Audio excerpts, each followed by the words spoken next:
Taurus, hi! Welcome to Mr. Queen PH. At titingnan natin kung ano energies na parating sa inyong kaperahan, money, career, finances for 2025. So if you're interested in private readings, meron tayong link sa description at sa pinned comment. Paka-check nyo lang information kung paano mag-book for a private reading. And please subscribe to our channel to show your support. Like, share this video, and comment na rin kayo kung naka-resonate kayo. So let's see, Taurus. What's up with your kaperahan, money, career, finances, romance? Pwedeng yung iba sa inyo, may mga projects kayo sa trabaho, sa business, na kasama nyo yung partner ninyo. You also have harmony, so this is bringing balance into your life. And then new beginnings. Ooh, okay. So yung iba, maaring meron kayong ipupursue na passion ninyo ngayong 2025, no? Something na, kumbaga mas magaan sa pakiramdam nyo, mas magaan yung trabaho, mas magaan para sa inyo na gawin dahil gusto nyo yung ginagawa nyo. 'Di ba? Kapag love natin ang work natin, ang career natin, we really deliver our best performance, our best product, 'di ba? Our best services. So some of you will also start a new career or a new business ngayong 2025. Pwede ring bagong pananaw sa buhay pagdating sa pera. Oo, mas magiging maingat kayo sa pag-handle ng finances ninyo. Dahil gusto nyo balance lang, hindi puro gastos. Okay? You have the 7 of Swords, the 4 of Swords, Ace of Wands, the Sun, and the Devil. Oh, ayun na nga, Taurus. Okay, pay attention kasi may mga times na pwede kasing kayo rin yung nagiging reason kung bakit nagkakaproblema yung finances ninyo.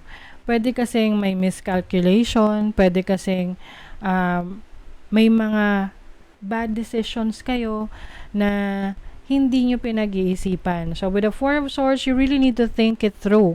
Kailangan pag-isipan mo maigi.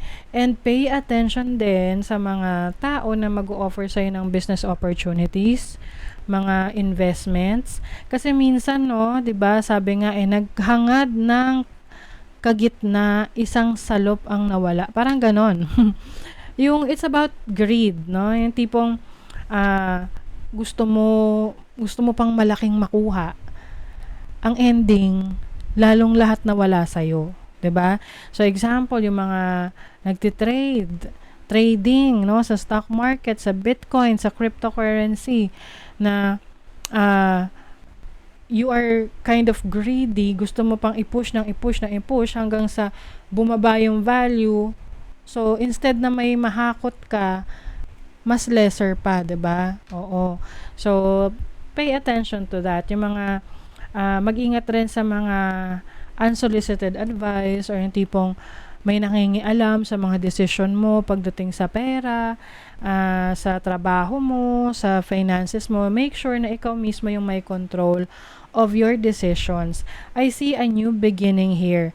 This new beginning will bring out your talents, your skills with the Sun and the Ace of Wands. So the Sun is about your creativity, your skill set. This is also attention sa'yo. So I think you will also receive attention from others, no? Na tipong makikita ka nila and they will look up to you because of your status sa trabaho mo, sa business mo. I also see na meron ding mga taong naiinggit around you, no, with the Devil card here. So, mag-ingat rin sa mga pagkakatiwalaan mo. And magtira ka for yourself, no? Hindi laging all out sa mga nakakasama mo or nakakasalimuha mo. And even sa mga papasukin mong ventures, mga papasukin mong negosyo, iwasan mo na ibuhos lahat doon. Okay? Sabi nga ni Warren Buffett, ano yun? Yung tungkol sa eggs. Oo. Parang don't keep all your eggs in one basket. Hindi lahat sa isang basket lang. I-ano mo, ihiwa-hiwalay mo. Kumbaga, meron kang variety and different sources of income, different streams of income. Okay, so naputo lang ating reading. Hindi ko napansin, hindi na pala siya nagre-record.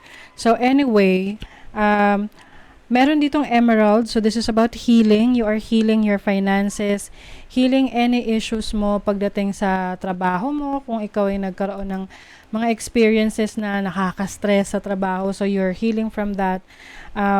I think mas pinipili mo na ngayon yung bibigyan mo ng effort.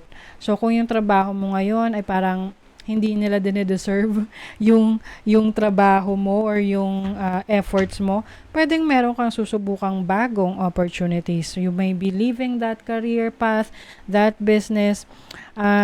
Dahil may new beginnings dito I think you are going to discover isang bagong pagkakakitaan. Pwede kasing merong nangingialam rito sa mga decision mo na wag kang umalis dyan, hayaan mo yan, pagtiisan mo. Hindi naman sila yung nagtatrabaho, 'di ba? So bakit ka makikinig sa kanila? Ikaw yung nakaka-experience noon. So, yes, definitely harmony, mas magaan yung magiging experience mo pagdating sa mga pinupurso mo sa trabaho mo, sa career mo. You will be also co-creating with others. So, pwedeng mayroong opportunity sa'yo na may makatrabahong iba na magbibigay sa'yo ng inspiration or bagong ideas. Alam mo yun, yung mga nagko-collab, yan, mga collaboration. So, there's also loss or endings, no? So, I think yung iba sa inyo, meron kayong iwanang situation sa trabaho, may magre-resign, or yung iba, pwedeng aalis na lang kayo basta sa trabaho, or some of you, pwedeng may business kayo na i-close dahil na-realize nyo na hindi na worth it na ipagpatuloy pa. So, minsan kasi ganun alam natin na kahit ano pa yung gawin natin, ending na talaga na kailangan ng i-close para may mabagong masimulan. Okay, let's see what else.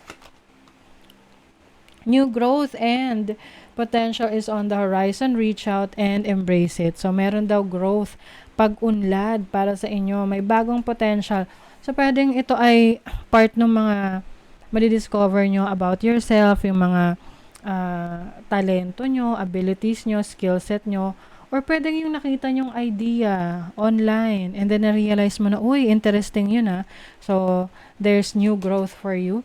New rhythm, so bagong, bagong kalakaran, bagong gawain, na darating sa'yo. You are encouraged to trust and adapt. So, merong pagbabago. Yung iba, pwedeng sa career nyo to sa trabaho nyo na magbabago ng management, malilipat ka ng department. So, magtiwala ka lang na yung pagbabago na yon is para sa kabutihan mo rin. Okay? And then, the power to heal the earth is within you. So, maaring iba sa inyo, Taurus, you are spiritual healers in many ways, many forms. Like, for example, comedian ka, di ba yung mga comedian, they, napapatawa nila yung mga tao. Sabi nga nila, laughter is the best medicine. So, something like that, Hindi naman necessarily na dapat isa kang spiritual healer na talagang yung mga nasa probinsya, di ba, na hahawakan na ganyan, pagagalingin, ganon. Although, pwede rin naman na ganon yung inyong situation or yung inyong abilities, pwede rin sa medical field, So, in any way or shape or form, para makatulong kayo or mag-heal ng ibang tao. Okay? So, let's see what else for Taurus. Eureka. So, ito yung sinasabi ko sa inyong creative na ideas na pwedeng ma-discover ninyo sa iyong career or business. Itong mga financial loss na to, maaaring ma-experience ninyo dahil na nga sa mga taong napagkatiwalaan nyo na hindi pala katiwa-tiwala. So, like what I mentioned kanina, mag-ingat sa mga pagkakatiwalaan mo pagdating sa negosyo, pagdating sa investment.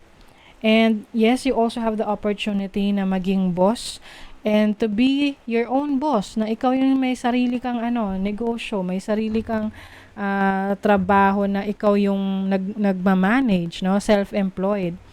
And some of you, pwedeng meron kayong babalikan na business or career na nagawa nyo na in the past na na-realize nyo, mukhang magandang idea na balikan. Oo. At subukan ulit. Or pwede rin dati mong technique, strategy pagdating sa business or trabaho. So alignment, it's time for a radical change. See, there is a radical change that will open new opportunities, new beginnings for you in your career. Okay? So that is your reading, Taurus. Thank you so much. Good luck for 2025 and see you again.